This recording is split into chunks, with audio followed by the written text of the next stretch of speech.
आज की एक बड़ी खबर यह है कि इलाहाबाद हाई कोर्ट ने ज्ञानवापी मस्जिद के व्यास तहखाने में शुरू हुई पूजा पर फिलहाल के लिए कोई भी रोक लगाने से इनकार कर दिया है।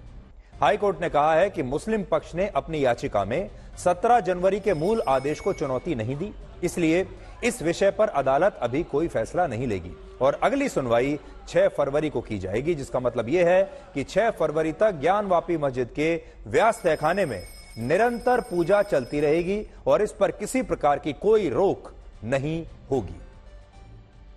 इससे पहले सुप्रीम कोर्ट ने भी इस मामले में मुस्लिम पक्ष की याचिका पर यह कहते हुए सुनवाई करने से इनकार कर दिया कि मुस्लिम पक्ष को इसके खिलाफ हाई कोर्ट में पहले अपील करनी चाहिए, लेकिन अब हाई कोर्ट से भी मस्जिद कमेटी को तत्काल कोई भी कानूनी राहत नहीं मिली है। और इससे भी बड़ी बात यह है कि कुछ मुस्लिम पक्षकार इस मामले में अब अदालतों की निष्पक्षता पर भी सवाल उठा रहे हैं और हिंदू पक्ष के दावे के खिलाफ मुसलमानों से एकजुट होने की अपील की जा रही है। और इस बात को आप आज की 2 बड़ी घटनाओं से समझ सकते हैं। आज पहली बार ऐसा हुआ जब 1,500 से ज्यादा लोग ज्ञानवापी मस्जिद में जुम्मे की नमाज पढ़ने के लिए इकट्ठा हुए और स्थिति यह हो गई कि पुलिस को सैकड़ों लोगों को मस्जिद के बाहर ही रोकना पड़ा और उनसे पास की दूसरी मस्जिदों में जाकर नमाज पढ़ने की अपील करनी पड़ी, क्योंकि वहां पर इतनी भीड़ हो गई थी। स्थानीय लोगों का कहना है कि अब तक 300 से 400 लोग ही जुम्मे की नमाज पढ़ने के लिए हर शुक्रवार को ज्ञानवापी मस्जिद जाया करते थे, लेकिन मस्जिद के तहखाने में जब से पूजा शुरू हुई है उसके बाद से इस बार यानी आज 1,500 से ज्यादा लोग पूजा के विरोध में नमाज पढ़ने के लिए वहां पर पहुंच गए। और सबसे बड़ी बात यह है कि मस्जिद में हो रही पूजा के खिलाफ आज काशी में अधिकतर मुसलमानों ने अपनी दुकानें भी बंद रखी हैं, प्रोटेस्ट के तौर पर विरोध अपना दर्ज कराने के लिए। और ज्ञानवापी मस्जिद की देखरेख करने वाली कमेटी ने मुस्लिम समाज से आज बंद का आह्वान किया था और कहा था कि उन्हें आज के दिन अपनी अपनी दुकानें बंद रखकर वाराणसी की जिला अदालत के फैसले का विरोध करना चाहिए। और इस अपील पर काशी में लगभग पूरा मुस्लिम समाज एकजुट आज नजर आया। तस्वीरें आप देख सकते हैं कैसे आज काशी के बाजार बंद थे, दुकानों पर ताले लगे हुए थे और यह सब ज्ञानवापी मस्जिद के तहखाने में पूजा शुरू किए जाने के विरोध में हुआ है। और आज जब ये लोग नमाज पढ़कर ज्ञानवापी मस्जिद से बाहर निकले तो इन लोगों ने वहां पर धार्मिक नारे भी लगाए।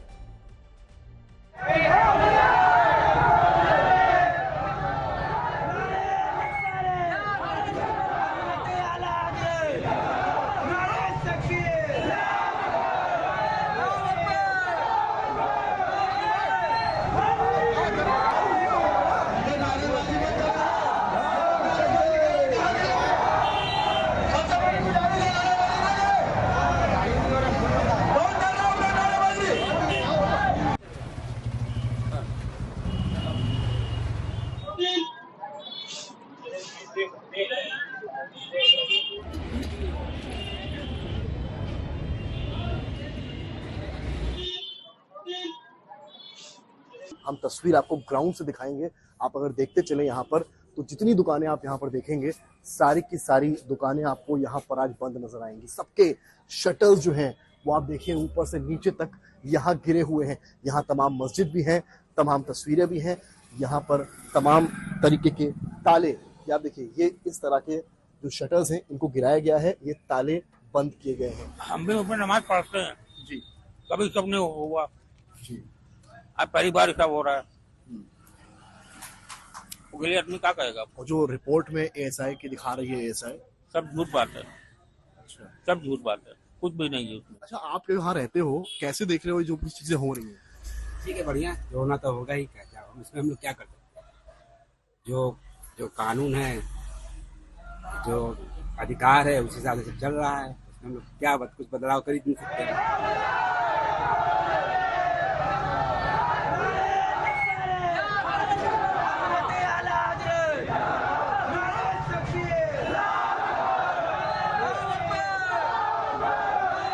अरे आप ही लोग से कह रहे भाई, आप लोग बढ़ते रहिए, खड़े मत रहिए, देखिए मत, निकल जाइए। अब ज्ञानवापी में, बीबी रजिया में, दोनों जगह नमाज खत्म हो गई है, तो यहाँ खड़े मत रहिए, यहाँ से सब लोग निकल जाइए। हम इस वक्त ज्ञानवापी और काशी विश्वनाथ के बीच बने परिसर में मौजूद हैं, कॉरिडोर में मौजूद हैं। एक ओर आपको काशी विश्वनाथ की वो स्वर्ण पताका नजर आ रही है, तो वहीं दूसरी ओर आपको मस्जिद का वो गुंबद नजर आ रहा है। जब हम वहां पर गए, वहां दर्शन किए, तो ये देखा कि जो नमाजी वहां पर आए थे वो ऊपर से देखना चाह रहे थे उत्सुकता में आखिर नीचे क्या हो रहा है, क्योंकि उनके लिए भी ये नया है तहखाना खुलना। तहखाना इस तरफ है और मस्जिद का एक ऊपरी पोर्शन इस तरफ है, तो नमाजी ऊपर की तरफ से नीचे की ओर देख रहे थे जहां पर गुंबद लगा हुआ, और नीचे तहखाना यानी कि नीचे जो जाने का रास्ता बना है, बैरिकेड 7 फीट बाय 7 फीट को लेकर काटा गया है नीचे से और उसका रास्ता बनाया गया है। इस बीच असदुद्दीन ओवैसी ने कहा है कि बीजेपी और प्रधानमंत्री नरेंद्र मोदी देश के मुसलमानों से एक एक करके उनकी सारी मस्जिदें छीन लेना चाहते हैं। मैं जिम्मेदारी के साथ कह रहा हूं कि भारत के प्रधानमंत्री और उनकी सरकार भारत के मुसलमानों से उनकी शनाख्त को छीनना चाहते हैं। ख्वाजा अजमेरी के आस्थाने पर चादर बिछाइए, मगर आप जो चादर मुझसे छीनना चाह रहे हैं मेरी मस्जिद है, आप हर मस्जिद को छीनना चाहते हैं। आप बताइए 17 करोड़ मुसलमानों को क्या पैगाम दे रहे हैं आप कि आप हर मस्जिद को छीन लेंगे मुझसे? फिर मेरा वजूद किस माने रखता है? मेरा शनाख्त क्या माने रखता है? रूल ऑफ लॉ क्या माने? अच्छा, 1991 के प्लेसेस ऑफ वर्शिप एक्ट पर क्यों नहीं बोलते आप लोग? आप उस पर कायम है नहीं है। आप 500 साल की बात करते, मैं आपसे कहता हूं भाई 500 साल पे मत जाइए, बौद्ध पे जाइए, जैनिज्म पे जाइए, शैविज्म पे जाइए, कहां रुकेंगे? अरे इस देश को आजादी मिली 47 में, संविधान मिला हमको बाबा साहब अंबेडकर का बराबरी का। उससे पहले तो राजा रजवाड़े थे, जमहूरियत नहीं थी, लोकतंत्र नहीं था, मगर आप उसको उस बारे में लेके जाते। अरे 500 साल आगे क्या होगा बताइए? आप किसी एक सिविलाइजेशन, सर अंग्रेजी में किसी ने कहा था civilization can not be rewritten by hatred, history can not be corrected by demolition. आप ये नहीं कर सकते। अब आपको आज की सबसे चर्चित तस्वीरें दिखाते हैं जो उत्तर प्रदेश की विधानसभा से आई हैं। आज बजट सत्र के पहले दिन बीजेपी के सभी मंत्री और विधायक विधानसभा में भगवान श्री राम के नाम वाला पटका पहन के आए, और जिस पर उत्तर प्रदेश विधानसभा में विपक्ष के नेताओं ने आपत्ति जताई और इसे धर्मनिरपेक्षता के खिलाफ बताया। विपक्षी पार्टियों का और नेताओं का कहना है कि सरकार किसी एक धर्म की नहीं हो सकती, इसलिए सरकार के मंत्रियों और विधायकों का सदन में भगवान राम के नाम वाला पटका पहनना धर्मनिरपेक्षता के भावना के खिलाफ है। लेकिन यहां एक तथ्य यह भी है कि जब झारखंड की नई विधानसभा में मुस्लिम विधायकों को नमाज पढ़ने के लिए एक अलग से कमरा दिया गया, तब विपक्ष के किसी नेता ने इसे भारत के लोकतंत्र और धर्मनिरपेक्षता के खिलाफ नहीं बताया था। उल्टा उत्तर प्रदेश में तो समाजवादी पार्टी के एक विधायक इरफान सोलंकी ने यह मांग की थी कि उत्तर प्रदेश की विधानसभा में भी एक ऐसा कमरा होना चाहिए जहां मुस्लिम विधायक नमाज पढ़ सकें। लेकिन आज जब उसी विधानसभा में बीजेपी के मंत्रियों और विधायकों ने भगवान श्री राम के नाम का पटका पहना और जय श्री राम के नारे लगाए, तो विपक्ष ने इसे धर्मनिरपेक्षता की हत्या बता दिया।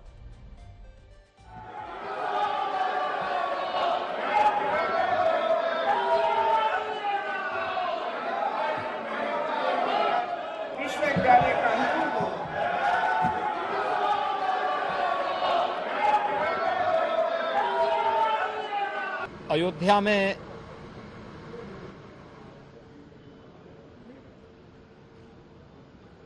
प्रभु श्री राम लला की भव्य प्राण प्रतिष्ठा समारोह के सकुशल संपन्न होने की हृदय से बधाई देता हूं।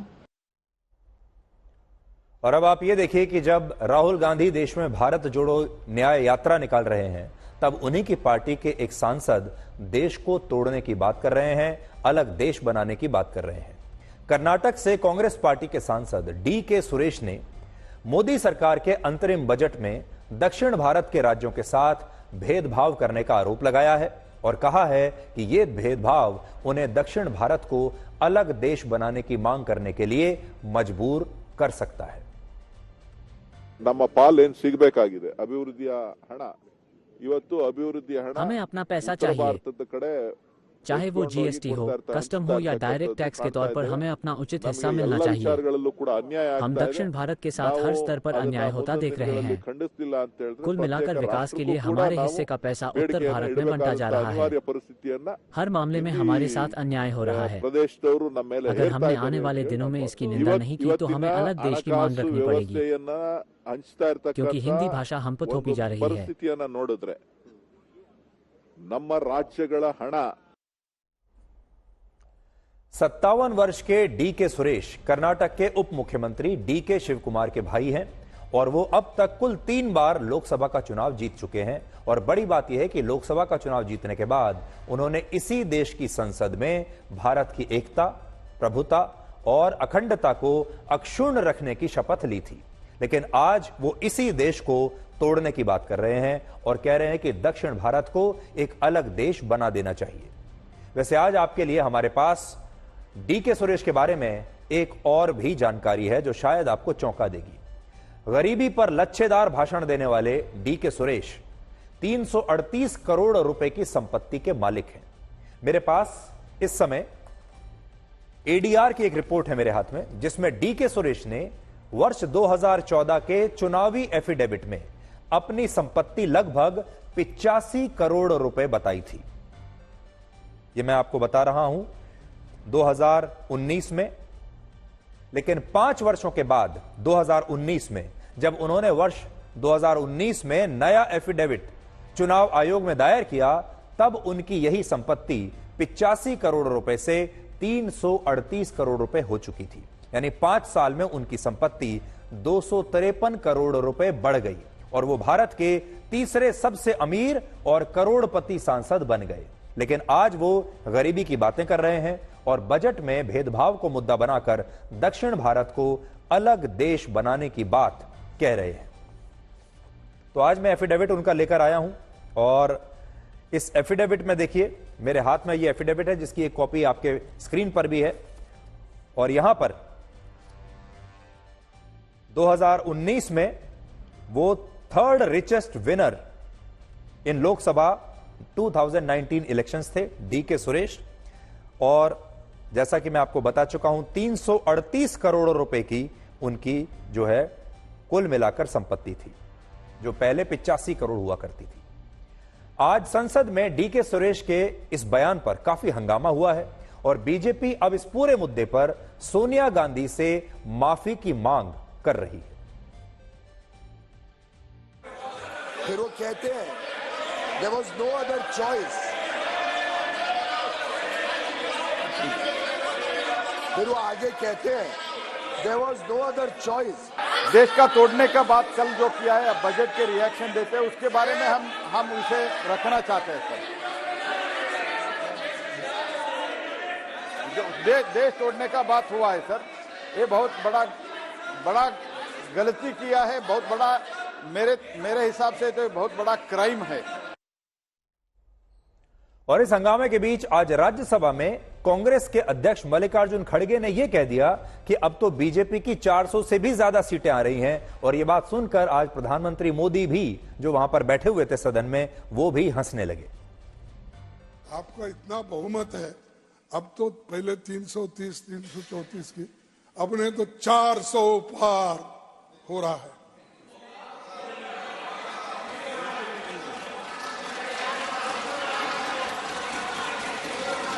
अरे 400,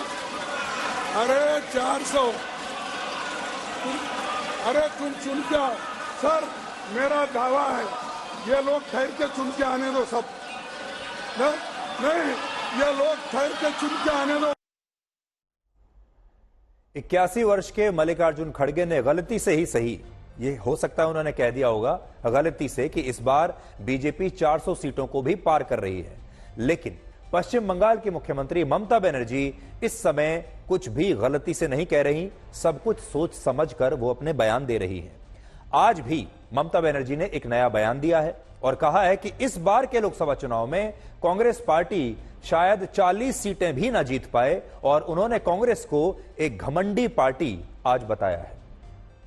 समस्त রিজিওনাল পার্টিকে ঐক্যবদ্ধ করে এক জায়গায় দাঁড়াতে কংগ্রেস তুমি তো একা পারবে না, তুমি 40টা সিট পাবে কিনা আমরা জানি না, সারা ভারত 300টা সিট লড়ে। আজ তোমাদের এত অহংকার, এত অলংকার। আমি নাই বা কিছু চাইলাম, তাও আমি বলেছিলাম 2টো সিট তোমাদের দেবো, তোমাদের জিতিয়েও দেবো। বললো হবে না। আমি বললাম কটা চাই? 42টা।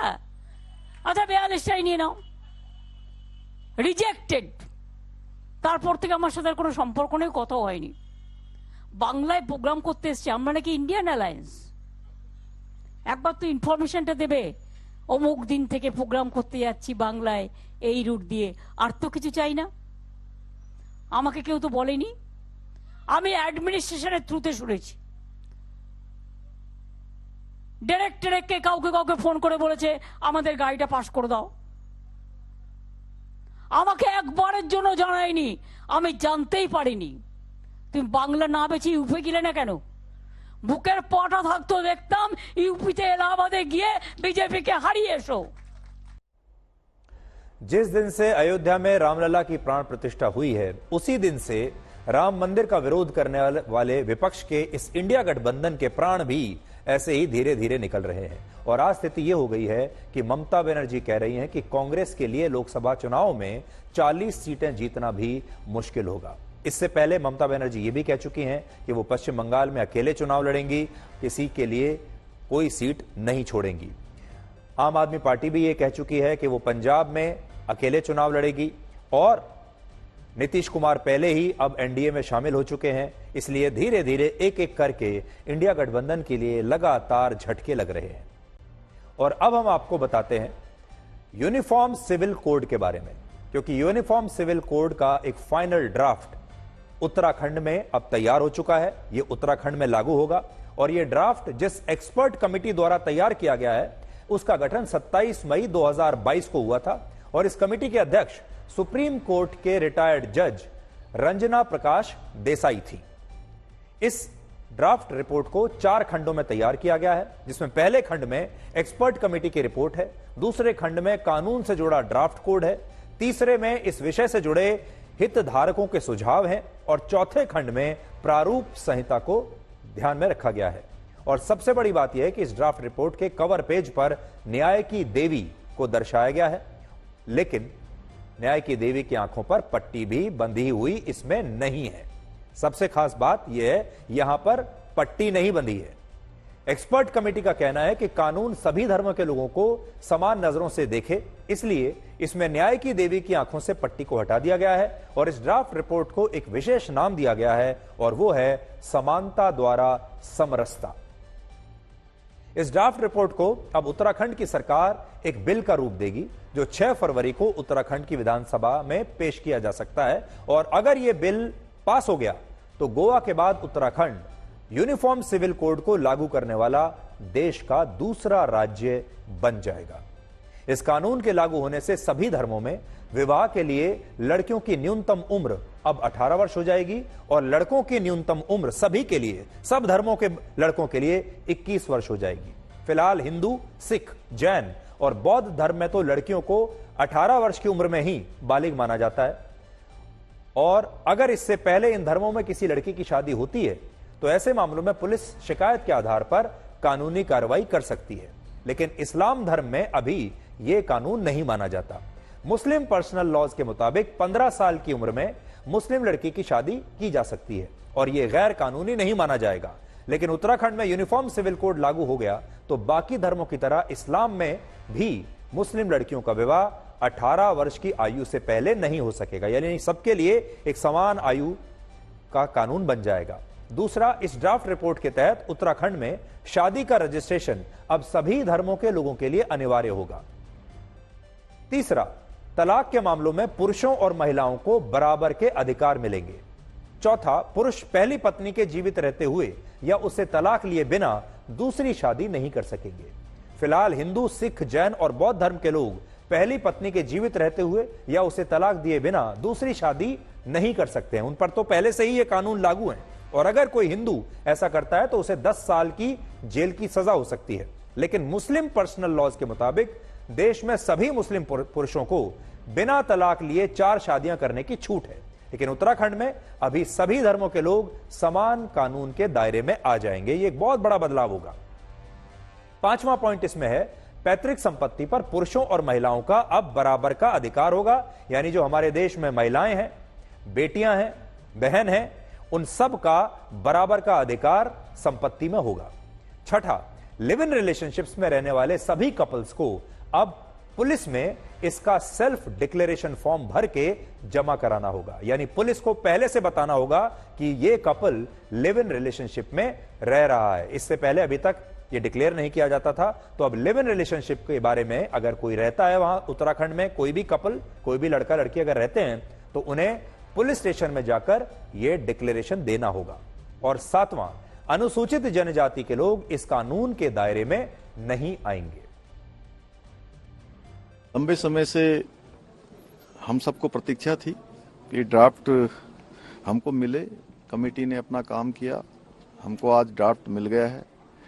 हमने चुनाव से पूर्व उत्तराखंड की देवतुल्य जनता से ये वायदा किया था, संकल्प लिया था, और आज हमको ड्राफ्ट मिल गया है। हम उस दिशा में आगे बढ़ेंगे। विधानसभा का सत्र आहूत है और इस ड्राफ्ट का परीक्षण करेंगे। इस ड्राफ्ट का परीक्षण करने के बाद जो भी जरूरी औपचारिकताएं हैं पूरा करके विधानसभा के सत्र में इस एक्ट को, इस ड्राफ्ट को रखेंगे और उस पर चर्चा करेंगे। चर्चा के बाद जो विधेयक है उस रूप में उसको आगे बढ़ाएंगे।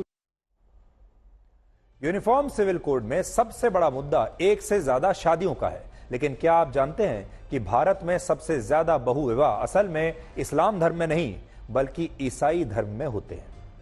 भारत में सबसे ज्यादा ईसाई धर्म के 2.1%, इस्लाम धर्म के 1.9%, हिंदू धर्म के 1.3%, बौद्ध धर्म के 1.3% और सिख धर्म के 0.5% लोगों ने बहुविवाह यानी एक से ज्यादा शादियां की हैं।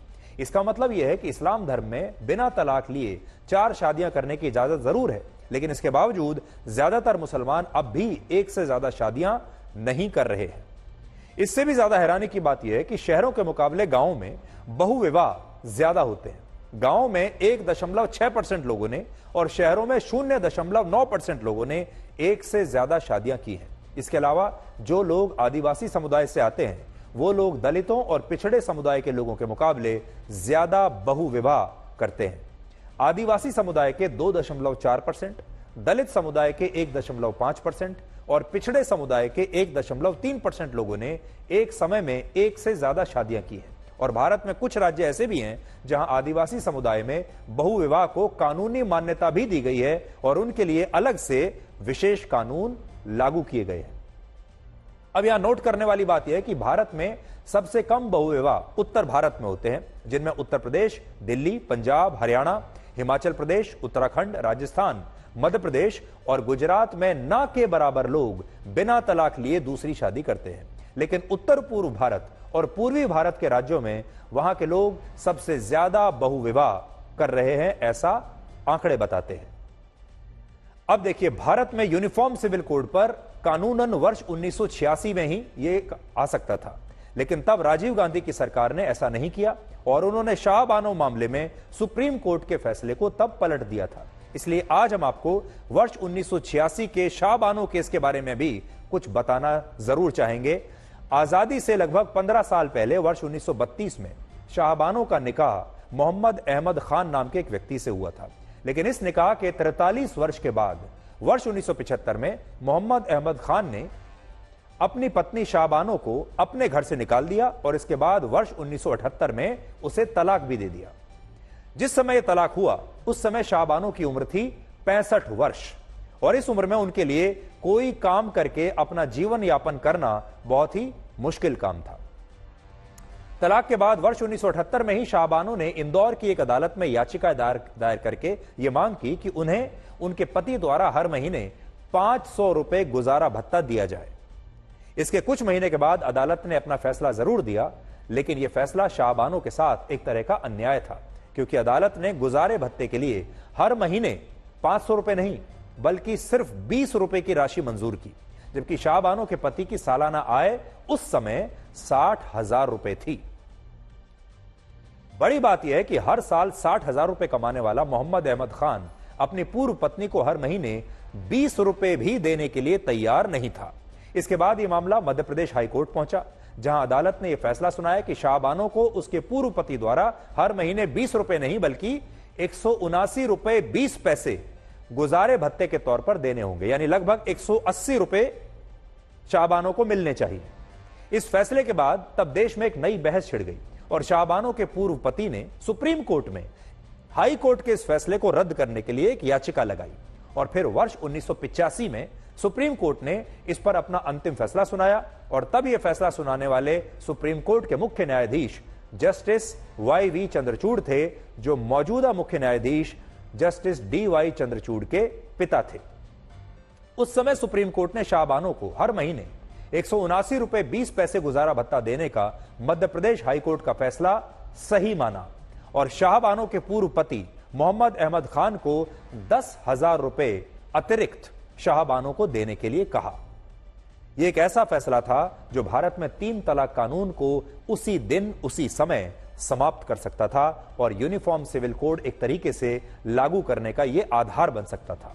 उस समय राजीव गांधी के पास लोकसभा में 400 से भी ज्यादा सांसद थे, वो प्रधानमंत्री थे और उनके लिए यूनिफॉर्म सिविल कोड को लागू करना तब बहुत आसान था, इतनी जबरदस्त उनके पास बहुमत था। लेकिन उन्होंने मुस्लिम संतुष्टिकरण का नहीं बल्कि मुस्लिम तुष्टीकरण का रास्ता चुना और वर्ष 1986 में राजीव गांधी की सरकार ने सुप्रीम कोर्ट के इस फैसले को संसद में पलट दिया और शाहबानो को मिला न्याय रद्द कर दिया गया क्योंकि संसद बीच में आ गई। तो यह यूनिफॉर्म सिविल कोड का एक छोटा सा हमने आपको एक किस्सा सुनाया है। अगर उस समय राजीव गांधी यह फैसला ना करते तो तभी यूनिफॉर्म सिविल कोड का आधार हमारे देश में तैयार हो चुका होता। अब हम आपको एक ऐसी खबर बताएंगे जिसके बारे में पूरे दिन भारत में चर्चा चलती रही। यह खबर पूरे दिन सोशल मीडिया पर छाई हुई थी, लोग लगातार एक दूसरे को व्हाट्सएप कर रहे हैं, फेसबुक पर लिख रहे हैं और लोग काफी हैरान हैं।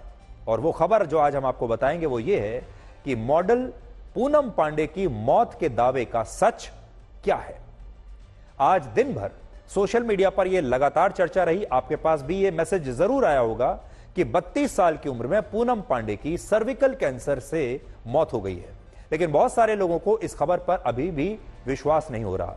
इस खबर में कई लूप होल्स हैं, जैसे कि यह स्पष्ट नहीं है कि पूनम पांडे की मौत किस अस्पताल में हुई, उनका इलाज कौन से डॉक्टर्स कर रहे थे, उनकी डेड बॉडी इस समय कहां है, उनका अंतिम संस्कार कहां किया जाएगा, उनका परिवार इस समय कहां है, क्या कर रहा है, और ये तमाम जो जानकारियां हैं ये पूरी तरह से मिसिंग है। बड़ी संख्या में बॉलीवुड से जुड़े लोग उन्हें श्रद्धांजलि दे रहे हैं, कह रहे हैं कि उन्हें विश्वास नहीं हो रहा कि पूनम पांडे इतनी कम उम्र में नहीं रही। लेकिन किसी को भी यह नहीं पता कि पूनम पांडे का इलाज कहां चल रहा था, वो किस अस्पताल में थी और उनका शव इस समय कहां है।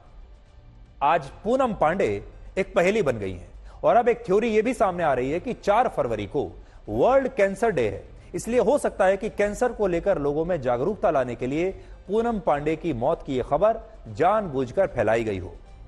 क्योंकि जब यह खबर आई तब से देश के लोग इंटरनेट पर लगातार यही सर्च कर रहे हैं कि ये जो सर्विकल कैंसर है ये असल में होता क्या है। इसलिए बहुत सारे लोगों का कहना है कि हो सकता है ये पब्लिसिटी का कोई स्टंट हो, मार्केटिंग का कोई नया गिमिक हो सकता है पूनम पांडे किसी मुद्दे को या किसी खास प्रोडक्ट को प्रमोट कर रही हो। आजकल कुछ कहा नहीं जा सकता किसी के बारे में। पूनम पांडे की मौत की खबर आज सुबह आई जब उनके खुद के इंस्टाग्राम अकाउंट से पोस्ट हुए एक मैसेज में यह लिखा कि आज सुबह सर्विकल कैंसर की वजह से पूनम पांडे की मृत्यु हो गई है और 32 वर्ष की उम्र में वो हम सबको छोड़कर इस दुनिया से चली गई हैं। ऐसा पूनम पांडे के इंस्टाग्राम अकाउंट पर लिखा हुआ है। और क्योंकि यह मैसेज पूनम पांडे के ऑफिशियल अकाउंट से पोस्ट हुआ, इसलिए इस खबर पर शक करने की किसी के पास कोई वजह नहीं थी और लोग यही कह रहे थे, यही मान रहे थे कि कोई अपनी मौत को लेकर इस तरह से इतना बड़ा मजाक तो नहीं कर सकता। इसलिए यह सच ही होगा कि पूनम पांडे की मृत्यु हो चुकी है। इस खबर के बाद बॉलीवुड के तमाम कलाकार और सेलिब्रिटी जो पूनम पांडे को जानते थे या उनके साथ रियलिटी शोज में काम कर चुके थे, उनके दोस्त हैं, वो तमाम लोग पूनम पांडे की मौत पर श्रद्धांजलि देने लगे, दुख जताने लगे। और इस बीच पूनम पांडे की पीआर टीम ने यह जानकारी दी कि उनकी मृत्यु उत्तर प्रदेश के कानपुर में हुई है, जो कि उनका पैतृक स्थान भी है। लेकिन हमारी टीम ने जब कानपुर में तफ्तीश की तो पता चला कि कानपुर में पूनम पांडे नाम की 2 मरीज हैं जिनका कैंसर का इलाज हुआ है। इनमें पहली पूनम पांडे 36 वर्ष की हैं और वो अभी जीवित हैं, उनकी मृत्यु नहीं हुई है और उनका कहना है कि वो मॉडल पूनम पांडे को नहीं जानती। दूसरी पूनम पांडे कानपुर में 65 वर्ष की हैं और वो भी जीवित हैं और उनका कहना है कि उन्हें भी मॉडल पूनम पांडे के बारे में कोई जानकारी नहीं है। इससे यह पता चलता है कि पूनम पांडे की जो पीआर टीम है उसने जो जानकारी दी वो जानकारी सही नहीं है। और सबसे बड़ी बात यह है कि पूनम पांडे की मौत की खबर आई है, लेकिन उनकी डेड बॉडी कहां पर है, उनका अंतिम संस्कार हुआ है या कहां होगा, इसके बारे में अभी तक किसी के पास भी कोई जानकारी नहीं है। अब आप ये वीडियो देखिए जो पूनम पांडे ने 4 दिन पहले इंस्टाग्राम पर पोस्ट किया था और इस वीडियो का कैप्शन था ब्लैक एंड व्हाइट, यानी इसका कैप्शन हमारे शो की तरह ही था, ब्लैक एंड व्हाइट। यहां एक बात यह भी है कि पूनम पांडे 29 जनवरी को मुंबई में थी, लेकिन उसके बाद से उन्हें कहीं नहीं देखा गया और उससे भी बड़ी बात यह है कि वो 3-4 दिन पहले तक ऐसे वीडियो सोशल मीडिया पर पोस्ट कर रही थी जिसमें वो बिल्कुल फिट दिख रही हैं, खुश नजर आ रही हैं, किसी प्रकार की कोई समस्या उन्हें दिखाई नहीं दे रही है। कोई कह नहीं सकता कि 3-4 दिन पहले के इन वीडियोस में पूनम पांडे इस स्थिति में है कि वो बीमार हैं या 3-4 दिन के बाद उनकी मृत्यु हो जाएगी। इसलिए लोगों को यह यकीन नहीं हो रहा, समझ नहीं आ रहा कि उनकी अचानक से मृत्यु कैसे हो गई और वो कानपुर कैसे पहुंच गई, जबकि 2-3 दिन पहले वो मुंबई में थी।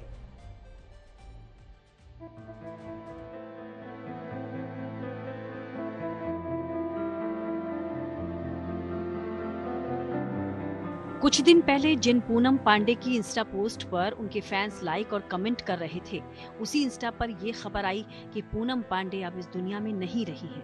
पूनम पांडे की उम्र महज 32 साल थी।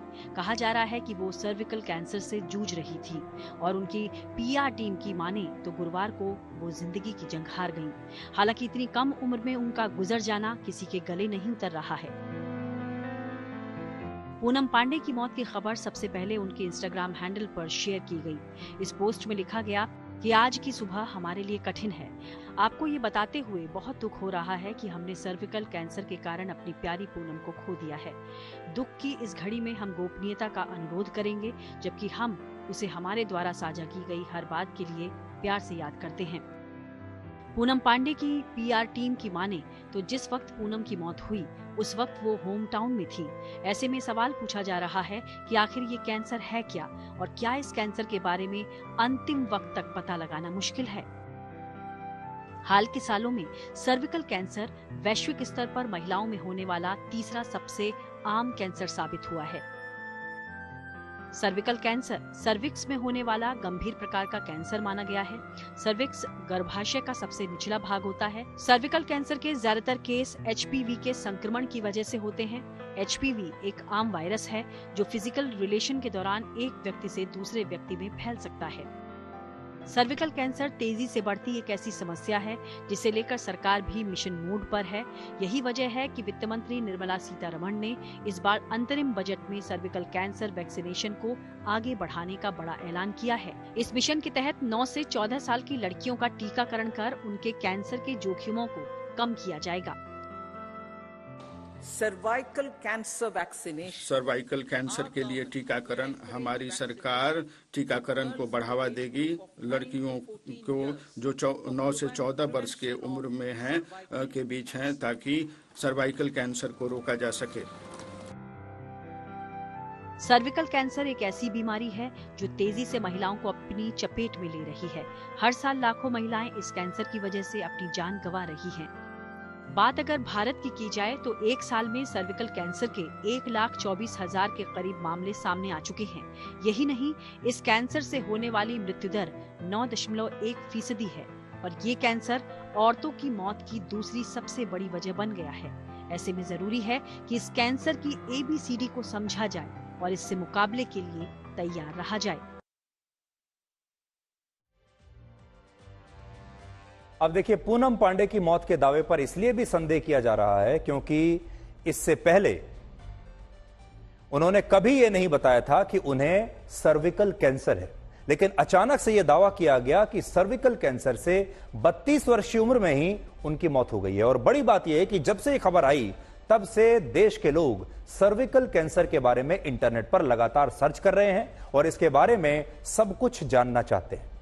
हालांकि सर्विकल कैंसर की बीमारी लाइलाज नहीं है और इसकी वैक्सीन भी बन चुकी है, और इसीलिए लोगों को अभी यह समझ में नहीं आ रहा कि जिस बीमारी का इलाज संभव है उस बीमारी से पूनम पांडे की अचानक मृत्यु कैसे हुई, और अगर उन्हें यह कैंसर था तो उन्होंने पहले कभी भी इसके बारे में जानकारी लोगों के साथ शेयर क्यों नहीं की।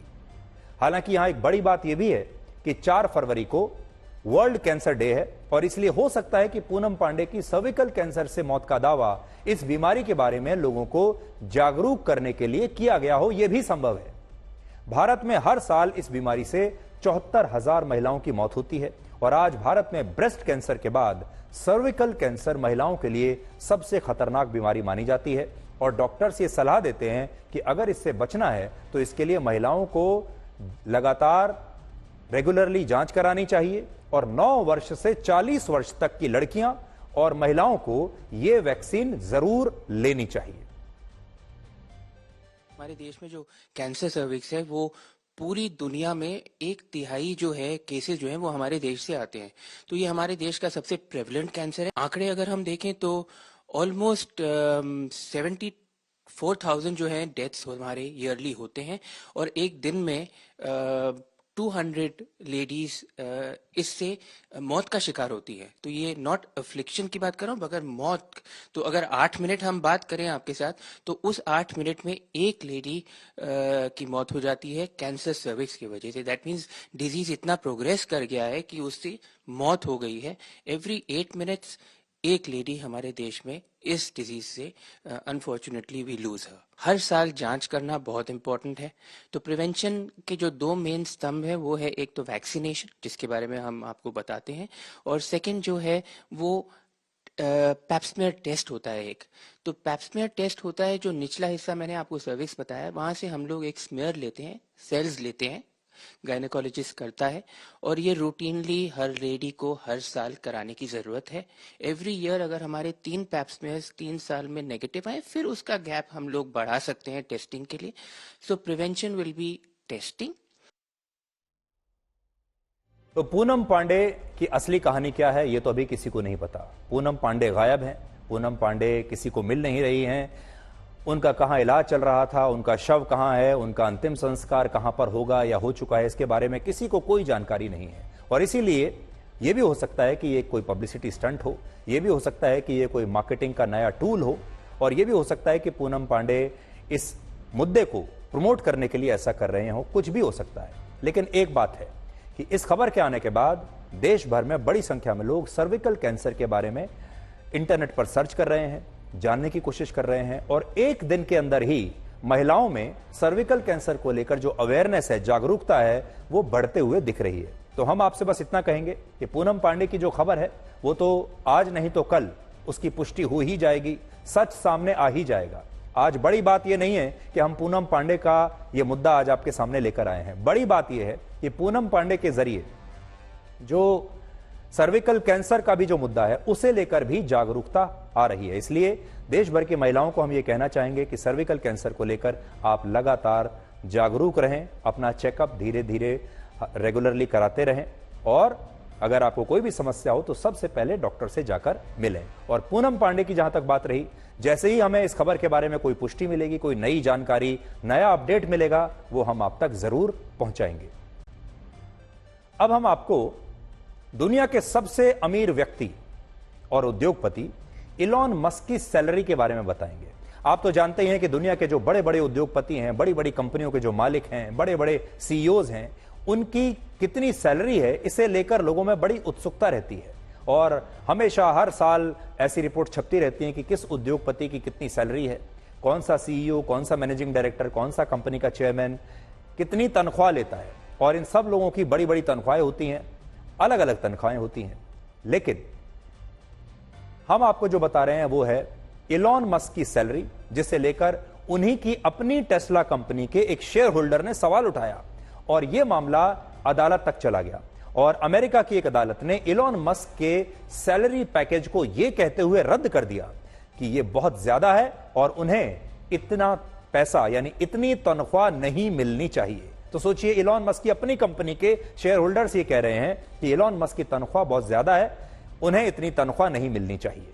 इलॉन मस्क दुनिया की एक बड़ी कार निर्माता कंपनी टेस्ला के सीईओ और फाउंडर हैं, और इस कंपनी में इलॉन मस्क का जो सालाना सैलरी पैकेज है वो है 4,70,000 करोड़ रुपए का। आप बिल्कुल ठीक सुन रहे हैं, 4,70,000 करोड़ रुपए सिर्फ एक कंपनी से उनकी तनख्वाह है। और अमेरिका में आज तक किसी को भी इतनी सैलरी नहीं मिली है, इतनी तनख्वाह किसी की भी नहीं रही है। 4,70,000 करोड़ रुपए का यह पैकेज कितना बड़ा है, इसे आप इस बात से समझ सकते हैं कि यह भारत के रक्षा बजट के 75% के बराबर है। यानी भारत के रक्षा बजट के लगभग 2/3 हिस्से के बराबर का पैसा इलॉन मस्क को सैलरी के रूप में मिलता है। और ये जो उनकी तनख्वाह है, ये भारत के रेलवे बजट का 184% है, यानी भारत के रेलवे बजट से भी कहीं ज्यादा। 2 वर्ष पहले इलॉन मस्क ने ट्विटर को 3,70,000 करोड़ रुपए में खरीदा था, लेकिन आज इलॉन मस्क का अपना सैलरी पैकेज 4,70,000 करोड़ रुपए का है। यानी उन्होंने सिर्फ अपनी सैलरी से ही, उससे भी कम में ट्विटर को खरीद लिया, और इसका नाम बदलकर उन्होंने बाद में एक्स कर दिया था। इलॉन मस्क फिलहाल 3 बड़ी कंपनियों एक्स, स्पेसएक्स और टेस्ला के मालिक हैं, और न्यूरोलिंक भी उन्हीं की कंपनी है, जिसने अभी हाल ही में दुनिया में पहली बार किसी इंसान के दिमाग में एक ब्रेन चिप लगाई है। तो इलॉन मस्क जो है वो लगातार फ्यूचरिस्टिक कंपनियों पर काम कर रहे हैं, समय से आगे वो सोचते हैं। जैसा कि मैंने आपको बताया, इलॉन मस्क का नाम टेस्ला की वजह से ज्यादा मशहूर हुआ था, जिसकी स्थापना उन्होंने 20 साल पहले की थी, लेकिन वो वहां से सैलरी नहीं लेते थे। और जब वर्ष 2018 में इस कंपनी ने उनका पैकेज तय किया, उनकी सैलरी तय की, तो उन्हीं की कंपनी के एक शेयर होल्डर ने सवाल उठा दिए और कहा कि उनकी तनख्वाह बहुत ज्यादा है। और अब जब ये मामला अदालत में गया तो अदालत ने इलॉन मस्क के इस पैकेज को रद्द कर दिया। यह सैलरी पैकेज रुकने से इलॉन मस्क की कुल संपत्ति पर असर जरूर पड़ेगा, लेकिन तब भी वो दुनिया के तीसरे सबसे अमीर व्यक्ति बने रहेंगे, क्योंकि इलॉन मस्क एक ऐसे व्यक्ति हैं जो किसी एक कंपनी पर निर्भर नहीं रहते, और उनके जैसे उद्योगपतियों और कारोबारियों को पैसा इस बात के लिए नहीं मिलता कि वो वहां पर कोई बंधी हुई नौकरी करते हैं, 9 to 5 या 10 to 6 जैसी कोई नौकरी करते हैं, दफ्तर जाते हैं, बैठते हैं 9-10 घंटे और आ जाते हैं, या वो कोई ऐसा काम करते हैं जिसमें उन्हें बड़ी मेहनत करनी पड़ती है, शारीरिक श्रम की जरूरत होती है। इलॉन मस्क जैसे जो लोग हैं, ये विजनरी होते हैं, ये लीडर्स होते हैं। ये आज दुनिया के सबसे अमीर व्यक्ति इसलिए बने हैं क्योंकि उनके पास नेतृत्व करने की क्षमता है, और वो जिस भी कंपनी के साथ जुड़ते हैं या जहां भी वो काम करते हैं, वहां वो अपनी सोच, अपने विजन और अपनी लीडरशिप से बहुत बड़े बदलाव लाते हैं, जिससे कि उनकी कंपनियां जो हैं, उनकी नेटवर्थ अचानक से बढ़ जाती है। और आज यही कारण है कि इलॉन मस्क न सिर्फ खुद दुनिया के सबसे अमीर व्यक्ति बने हुए हैं, बल्कि उन्होंने ऐसी कंपनियां लॉन्च की हैं वक्त से पहले जो कि भविष्य की कंपनियां थी। जिस समय कोई इलेक्ट्रिक व्हीकल्स के बारे में सोचता नहीं था, तब उन्होंने टेस्ला कार का कॉन्सेप्ट दुनिया के सामने पेश किया। इसी तरीके से स्पेसएक्स, जो आप देखते हैं अंतरिक्ष में जो रॉकेट्स जाते हैं, उसे उन्होंने प्राइवेटाइज किया और उस क्षेत्र में वो एक नई क्रांति लेकर आए। और इसलिए आप ये कह सकते हैं कि इलॉन मस्क की जो बड़ी बात है वो ये कि वो सपने बहुत बड़े देखते हैं, और फिर उस बड़े सपने को वो पूरा कैसे करना है उसके लिए भी उनके पास एक प्लान होता है। और ये जो इतना पैसा वो लेते हैं, ये पैसा उसी चीज का है। और अब आखिर में आपको पाकिस्तान के बारे में बताएंगे, जहां अगले हफ्ते आम चुनाव होने वाले हैं, यानी नेशनल असेंबली के चुनाव हैं। लेकिन ये चुनाव सिर्फ दिखावे के लिए हो रहा है, क्योंकि इसका परिणाम सब पहले से जानते हैं। और इसकी सबसे बड़ी वजह यह है कि पाकिस्तान में 8 फरवरी को जब चुनाव होगा तो मतपत्र पर इमरान खान का नाम नहीं होगा, क्योंकि इमरान खान जेल में बंद हैं और उन्होंने जेल से ही चुनाव लड़ने के लिए नामांकन पत्र भरा था, लेकिन वहां के चुनाव आयोग ने उसे रद्द कर दिया। और उनकी पार्टी पाकिस्तान तहरीक-ए-इंसाफ, या जिसे आप पीटीआई के नाम से जानते हैं, पीटीआई के उम्मीदवारों के साथ भी यही हुआ, और उन तमाम उम्मीदवारों के नामांकन पत्रों में कुछ ना कुछ कमी निकालकर उन्हें खारिज कर दिया गया। तो अब पाकिस्तान के चुनाव में स्थिति यह है कि इमरान खान की पार्टी के कई नेता उन्हीं की तरह या तो जेलों में बंद है, या उन्होंने पार्टी बदल ली है, या वो इंडिपेंडेंट उम्मीदवार के तौर पर चुनाव लड़ रहे हैं। लेकिन उनके लिए जीतना आसान नहीं होगा, क्योंकि अब उनके पास बैट का चुनाव चिन्ह है ही नहीं। जो इमरान खान की पार्टी का चुनाव चिन्ह हुआ करता था, निशान हुआ करता था, जिसे उनके समर्थक जो वोटर हैं वो पहचान चुके थे। लेकिन इस चुनाव से पहले उनसे पार्टी का निशान भी छीन लिया गया। तो पाकिस्तान के चुनाव में सबसे बड़ी बात यह है कि इमरान खान को भी रास्ते से हटा दिया गया और उनकी पार्टी को भी लगभग अब समाप्त कर दिया गया। ना पार्टी बची, ना पार्टी का चुनाव चिन्ह बचा। और इमरान खान और उनकी पार्टी के बिना पाकिस्तान के इस चुनाव का असल में अब कोई मतलब नहीं है, क्योंकि पिछले चुनाव में इमरान खान को लोगों ने जबरदस्त समर्थन दिया था और उन्होंने तब एक नया पाकिस्तान बनाने का और पाकिस्तान को बदलने का वादा किया था, जो लोगों को बहुत पसंद आया और वो चुनाव जीतकर प्रधानमंत्री बन भी गए। लेकिन तब भी ये कहा गया कि इमरान खान को इतनी बड़ी कामयाबी इसलिए मिली क्योंकि तब उन्हें पाकिस्तान की सेना का समर्थन मिला। असल में वो इलेक्ट नहीं बल्कि सेलेक्ट हुए थे और सेलेक्ट किया था पाकिस्तान की सेना ने। लेकिन सरकार बनने के कुछ साल बाद इमरान खान कई मुश्किलों से घिर गए और सेना के साथ भी उनके संबंध खराब होते चले गए, जिसके बाद वर्ष 2022 में इमरान खान को इस्तीफा देना पड़ा और अब वो पिछले 6 महीने से जेल में हैं और हाल ही में उन्हें 2 और मामलों में 10 साल और 14 साल की जेल की सजा हुई है। अब देखिए इस चुनाव में जो हाल इमरान खान का है, पिछले चुनाव में ठीक यही हाल नवाज शरीफ का था, जो 3 बार प्रधानमंत्री रह चुके हैं और तब वो भ्रष्टाचार के एक मामले में जेल में बंद थे और चुनाव नहीं लड़ सकते थे। लेकिन इस बार चुनाव से ही कुछ महीने पहले उन्हें बरी कर दिया गया इस केस से, जिसके बाद वो चुनाव भी लड़ रहे हैं और उनकी पार्टी पाकिस्तान मुस्लिम लीग नवाज जमकर चुनाव प्रचार कर रही है और अब उनकी जीत तय मानी जा रही है। बड़ी बात यह है कि इस बार नवाज शरीफ के बारे में ठीक वही बात कही जा रही है जो पिछले चुनाव में इमरान खान के लिए कही जा रही थी, और वो ये कि नवाज शरीफ के लिए सब कुछ इतना आसान इसलिए हुआ क्योंकि इस बार पाकिस्तान की सेना उनके साथ है, उन पर दांव लगा रही है और इसलिए कहा जा रहा है कि पाकिस्तान में इस बार इलेक्शन नहीं बल्कि वही सिलेक्शन हो रहा है जो पिछली बार हुआ था। वैसे चुनाव में पाकिस्तान पीपल्स पार्टी भी मैदान में है और पूर्व प्रधानमंत्री बेनजीर भुट्टो के पुत्र बिलावल भुट्टो भी प्रधानमंत्री पद के उम्मीदवार हैं, लेकिन पाकिस्तान पीपल्स पार्टी के लिए अकेले सरकार बनाना बहुत मुश्किल काम होगा क्योंकि यह पाकिस्तान के सिंध प्रांत की पार्टी है और वहां संसद की उतनी ज्यादा सीटें नहीं हैं जितनी पंजाब में है। इसलिए वो भी नवाज शरीफ की पार्टी पर ही निर्भर हैं और अगर सब कुछ ठीक रहा तो नवाज शरीफ की पार्टी में वो मंत्री बन सकते हैं। अभी भी पिछली सरकार में वो विदेश मंत्री रहे हैं, तो आप ये मानकर चलिए प्रधानमंत्री बनने का तो इनका कोई चांस नहीं है, लेकिन अगर ये दोनों पार्टियां मिलकर जब सरकार बनाएंगी तो उसमें इन्हें कोई अच्छा मंत्री पद जरूर दिया जा सकता है। गरीब रहोगे तो कोई ध्यान नहीं देगा, मेहनत करोगे तो सब हंसेंगे, लेकिन जब कामयाब हो जाओगे तो सब जलेंगे।